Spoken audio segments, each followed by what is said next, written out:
এই দেখো হ্যালো সবাইকে, গুড মর্নিং। সবাই আমার সঙ্গে থাকো আর দেখতে থাকো সারাদিন আমি কি করি। একটু পাতলা করে ছাতুগুলো দিলাম, আর আমি ভাবলাম ছাতুটা একটু ঠান্ডা জলে না খেলে ভাল লাগে না, কিন্তু আমার গলা আবার আজকে ব্যথা হয়েছে, ওই জন্য আমি ভাবলাম একটুখানি দুধ দিয়ে কর্নফ্লেক্স দিয়েই খাই। তাহলে সকালবেলা আমার ছাতুটাই বেশি ভাল লাগে।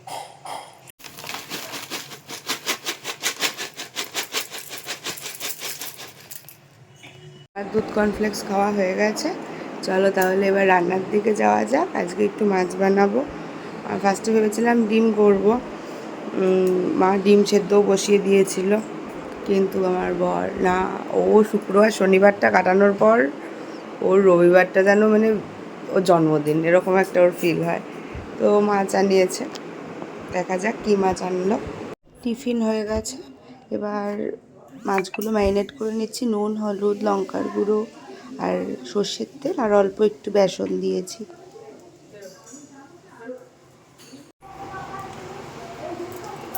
দু রকম মাছ নিয়ে এসেছে, আমি বলেছি একরকম মাছ আজকে বানাবো, আর এটা নুন হলুদ মাখিয়ে দিয়েছে মা, বললাম ফ্রিজে ঢুকিয়ে দিতে।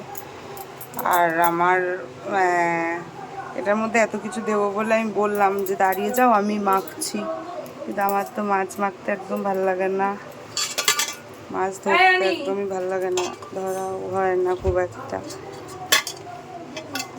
কিন্তু অনেক ইনগ্রিডিয়েন্টস দেবো বলে আমি বললাম যে আমি মাখিয়ে নিচ্ছি। মানে আমি মনে হয় বিয়ের পর থেকে এই মাছে নুন হলুদ মনে হয় গুনে গুনে হয়তো 5-7 দিন মাখিয়েছি, ওর মাই মাখিয়ে দেয়, কিন্তু ওই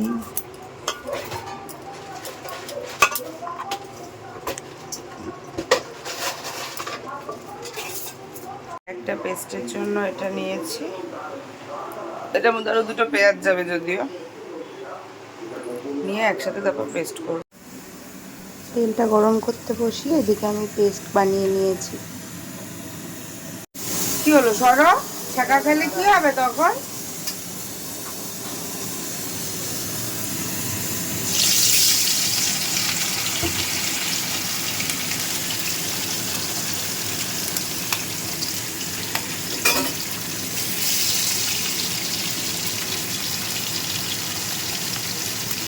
এক রাউন্ড মাছ ভাজা হয়ে গেছে, এবার আর এক রাউন্ড ভাজবো।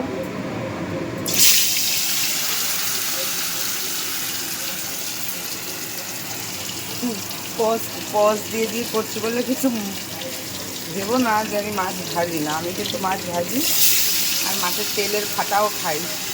এইমাত্র এখানটাতে পড়লো একটা, এখন জ্বলে যাচ্ছে হাতটা, এমন করে এলো মাছটা, মানে তেড়ে মেরে আমাকে দিতেই হবে একদম তেলের ছিটকাটা। হচ্ছে প্রথমগুলো, আমি খুব একটা কড়াও ভাজি না মাছ, খুব একটা হালকাও ভাজি না, তবে রান্নার ওপরও কিছুটা ডিপেন্ড করে কোন রান্নায় কেমন যাবে। তোমরা কিন্তু বলো আমি মাছগুলো কেমন ভেজেছি, মাঝে মাঝে নিজের মাছ ভাজাগুলো দেখলেও ভালো লাগে, দেখবে মাছ যদি ভাজতে গিয়ে ভেঙে যায় তাহলে মনটাই একদম খারাপ হয়ে যায়। তেল গরম হয়ে গেছে, এবার অল্প একটু জিরে, গোটা জিরে আর শুকনো লঙ্কা ফোড়ন দিয়ে দিয়েছি। ফোড়নটা ভালো করে ভেজে নিয়ে তৈরি করা পেস্টটা কড়াইতে দিয়ে দিয়েছি। আর মশলায় কী কী দিয়েছি এটা যদি তোমরা জানতে চাও আমাকে কমেন্ট করবে, আমরা তোমাকে বলে দেব। মশলা একটু কষে এসেছে, তারপর অল্প নুন, হলুদ, একটুখানি চিনি আর একটু লাল লঙ্কার গুঁড়ো, সব কটা মশলা দিয়ে ভালো করে কষিয়ে নেব।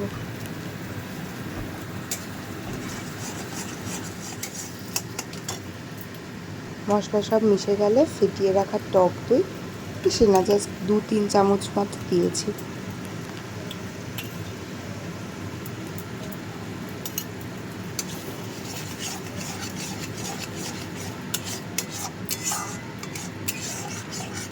তেল পুরোই ছেড়ে গেছে, এবার অল্প একটু জল দেবো, জল দিয়ে তারপর মাছ দেবো, একটু কাঁচা লঙ্কা চিড়ে দিয়েছি। বলে সবাই রান্নায় গরম জল দিয়ে রান্না করলে বেশি স্বাদ হয়, কিন্তু আমার আর অত ধৈর্য থাকে না, আমার হাতের কাছে আমি যা জল পাই, মানে যা জল মানে অবশ্যই খাওয়ার জল, কিন্তু সেই জলটাই দিয়ে দিই। আর আলাদা করে গরম জল বানাই না সবসময়। জলটাও দেওয়ার পর ঝোলটা হালকা ফুটে এসেছে, এবার ভেজে রাখা মাছগুলো দিয়ে দেব। একটু জল দিলাম তার কারণ মাছটা টেনে আবার গামাখা হয়েই যাবে, মাছটার সাথে ঝোলটা কিছুক্ষণ থাকার পর ঝোলটা আরও কমে যাবে, ওই জন্য একটু বেশি করে জল দিয়েছি। রান্নাটা এমনি মাখা মাখাই হয়। এদিক ওদিক করে মাছগুলোকে চেপে চেপে ধাক্কা মেরে বসতে হচ্ছে, যেহেতু মাখা মাখা রান্না না ফ্ল্যাট কড়াইতে বেশি ভালো হয়। আর এই মাছ দুটো এখনও একজন আরেকজনকে ছাড়েনি, চিপকেই রয়েছে। আমি ওই অবস্থাতেই ওদের দুজনকে ঝোলের মধ্যে দিয়ে দিয়েছি। আর এই পিসটা আমার, মানে হাড্ডিও থাকবে, চর্বিও থাকবে, অল্প অল্প মাছ থাকবে, এই মাছটা আমার। মাঝে মাঝে আমার বরকে দেওয়া হয়, ওকে তখনই দেওয়া হয় যখন ভালো পেটিগুলো বেশি মোটা সোটা থাকে না, নইলে আমি এটা খাই।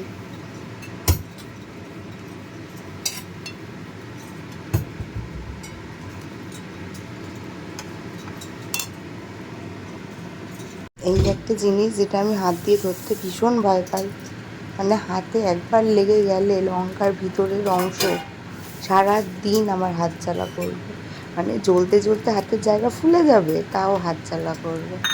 এই জন্য কাঁচি দিয়েই ধরি, কাঁচি দিয়েই ছিঁড়ে দিয়ে দিই। কখনো খুব দরকার পড়লে ছোটো কুচি করলে সেটা আলাদা ব্যাপার। আর অল্প একটু ধনেপাতা দিয়েছি, যেহেতু পেস্টেও ধনেপাতা দিয়েছিলাম, ধনেপাতার একটা স্বাদ তো রয়েইছে, তাই ওপর দিয়েও হালকা করে দিয়ে দিলাম যাতে গন্ধটা সুন্দর হয়।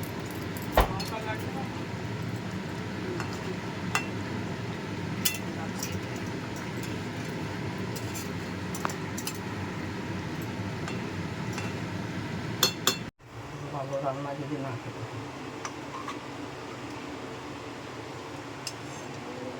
ছোট পেটি নিন, ওই তো না, চৌকো পিসের ওইগুলোই রয়েছে। দেখলেই ক্যাক ক্যাক করবে। তাহলে ওই পেটিটা যেটা ওখানে রাখলো, এই পেটিটা, ওটা তো আর বেশি ছিল, মোটা কিন্তু পিসটা। হ্যাঁ কখন করে খাবে না? আরে আমার জুতো গুলো এখন রয়েছে, দিতে হচ্ছে। কতক্ষণ লাগবে বলো? এখন কটা বাজে? 12টা বাজে। 12টা বেজে গেছে, 12টা বাজে। দুটোর মধ্যে দিয়ে এসো। ঠিক আছে।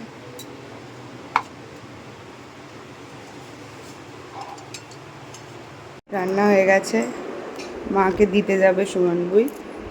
এবার জানি না, আজকে একটু অন্যরকমভাবে করেছি, জানি না কেমন লাগবে। আজকে মাছটা একটু টক টক ফ্লেভারটা হয়েছে, কেন কি ওটার মধ্যে টমেটো দিয়েছি, টক দই দিয়েছি। টমেটো তো আমার পছন্দ হয় না, টমেটো দিয়েছি, টক দই দিয়েছি, আবার মাছটা যখন ম্যারিনেট করেছি তখন একটু ভিনিগার দিয়েছি।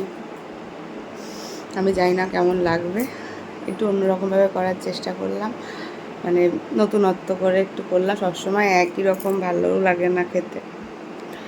আর আমার হাতে যা বাজেভাবে তেল ছিটকেছে, খুব বাজে অবস্থা। বেশ অনেক কটা জায়গায় আমি না ঢাকা দিয়ে দিয়ে রান্না একদম করতে পারি না, খালি ভয় লাগে, মনে হয় তলাটায় লেগে গেল, মানে ধরে গেল, কিংবা জলটা মানে বাষ্পের জলটা পড়ে পড়ে সেই জায়গাটা সেই আইটেমটা জল জলেই হয়ে গেল, এই সব উল্টোপাল্টা মাথায় ঘোরে বলে আমি ঢাকা দিয়ে রান্না করতে পারি না।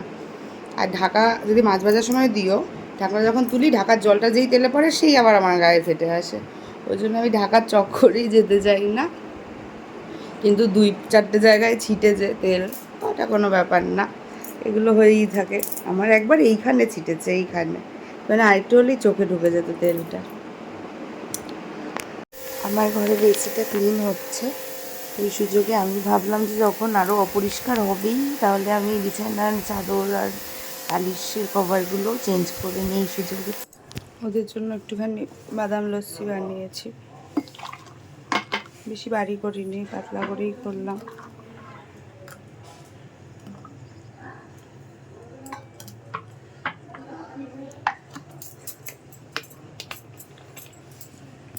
এটা দিয়ে চাদর পাতা হয়ে গেছে, ওই জায়গাগুলো পরিষ্কার করা হয়ে গেছে, ওপরগুলো মা করে দিল। আমি যেহেতু ডান্ডা পাই না হাত দিয়ে, ওই জায়গাগুলোতে যায় না, আমি করিই না বলতে গেলে এই ওপরগুলো। আর ওগুলোতে প্রচুর ধুলো, অ্যানির লোম, মানে প্রচণ্ড বাজে অবস্থা হয়ে থাকে। ওই জন্য ওইটা এসে করে দিয়েছে। এইগুলো আমি পরিষ্কার করে ফেলেছি। চাদর পাতা হয়ে গেছে। বালিশের কভারগুলো এখন লাগাবো না। আমি এখন ভীষণ ক্লান্ত হয়ে গেছি, ওই জন্য এগুলো খুলে রেখেছি। এগুলো এসে লাগাবো পরে। এখন স্নান করতে যাব। আমার স্নান হয়ে গেল, গোপালকে সেবা দেওয়া হয়ে গেল। সব থেকে বড় হচ্ছে আজকে একটা আমার সব থেকে বিচ্ছিরি লাগে এরকম একটা কাজ হয়ে গেল।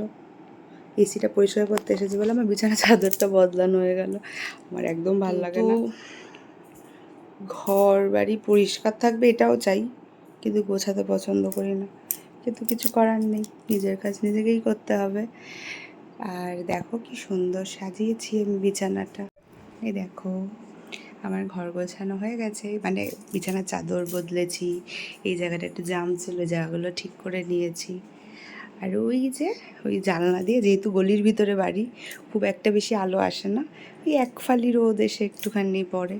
রোদ আসে না ঠিক, মানে এক ফালি দুপুর আসে ধরো। রোদ একদমই ঢোকে না এই ঘরটাতে। তোমরা বলো কেমন সাজিয়েছি। আর এই বিছানা চাদরটা আমি আমার অ্যানিভার্সারিতে গিফট পেয়েছিলাম। ও স্নানে গেছে আর আমি এখানে আমাদের ভাতটা বেড়ে নিচ্ছি। কালকের একটুখানি বেগুনটা আছে, ওই বেগুনটাও খাবো। একটুখানি রেখে দিয়েছিলাম, জানি না ও কতটা খাবে, কারণ ও কাতলা মাছ পেলে ওর আর কিছু লাগে না। আর ভাতও তো আমরা অল্পই খাই, কোনটা দিয়ে কী খাবো এই ভাবতে ভাবতেই ভাত শেষ হয়েছে। একদম হালকা মেনু, কালকে বেগুনের ঝাল ছিল একটু, ও আমি নিয়ে নিয়েছি। আর এই যে আমার মাছ, অল্প ভাত নিয়েছি যেহেতু কাতলা মাছ। নিয়েছে এরকম করে খাবার খেতে হয়। আর মা এই ভিডিওটা দেখলে আবার চিৎকার করবে, হ্যাঁ তোর ভাতের রং লাল না বানালে তোর। আমি না আগে এত ঝাল খেতে পারতাম না, এখন এত ঝাল খাই কী করে কে জানি। ঝাল আমার অনেক ঝাল খাওয়ার পরিমাণ বেড়ে। এটা হচ্ছে বেগুনটাতে, এবার একটু এই যে মাছ, একটু লঙ্কা ডলে আর একটুখানি নুন নিয়ে, আর এই যে একটু মাছের চর্বি নিয়ে,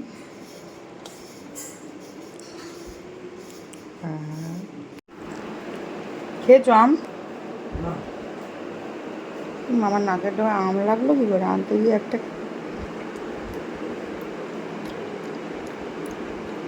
মাছের ঝোলটা যা খেলাম, মাছের ঝোলটা মিথ্যা কথা বলছো। মা কালি দিবি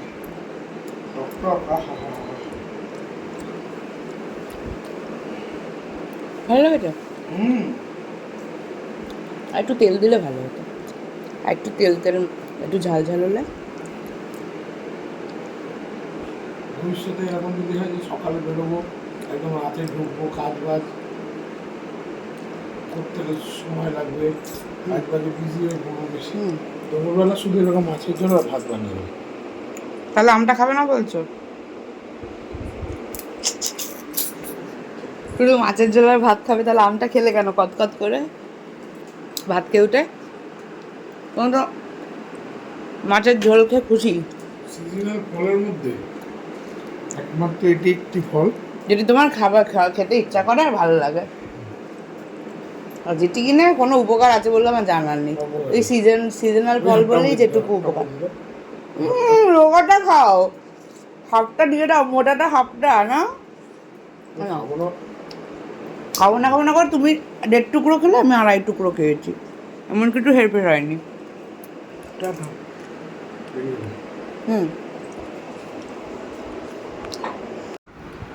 বিকেলের পর থেকে আর কোনো ক্লিপ নেওয়া হয়নি, মানে হঠাৎ করে শরীরটা এত খারাপ লাগছে, আমি মানে প্রচণ্ড গলাটা ব্যথা হচ্ছে হট করে, আবার ব্যথা সেরেছে, এত ঘাম হয় আমার সারাদিন। আর সবচেয়ে বড় কথা, লাস্ট 2-3 দিন ধরে ঠিক করে ঘুম হয়নি। কাল আগের দিন ও ছিল না, ও ঘুমায়নি, রাত্রিবেলা বাড়ি ছিল না, তো আমারও একদমই ঘুম হয়নি। আমি বিকেলবেলা এসে একটু শুয়ে পড়েছিলাম, আর এখন উঠলাম, মাঝে একটু চা খেয়ে আবার শুয়ে পড়েছি। আর শরীরটাও খুব খারাপ লাগছিল, আর প্রচণ্ড ঘামও হচ্ছে, নাক দুটো বন্ধ, বুঝতেও পারছি না কী করে এরকম বারবার ঠান্ডা লাগছে রোজ রোজ 2 দিন অন্তর। আজকে বেরোনোও হয়নি কোথাও, মানে এতটাই শরীরটা খারাপ লাগছিলো, আমি চাটা খেয়ে আবার শুয়ে পড়েছি বিছানাতেই, থালা মানে চায়ের কাপ রেখে। তো ঠিক আছে, আজকের মতো এইটুকুনি থাক, আবার কালকে দেখা হবে।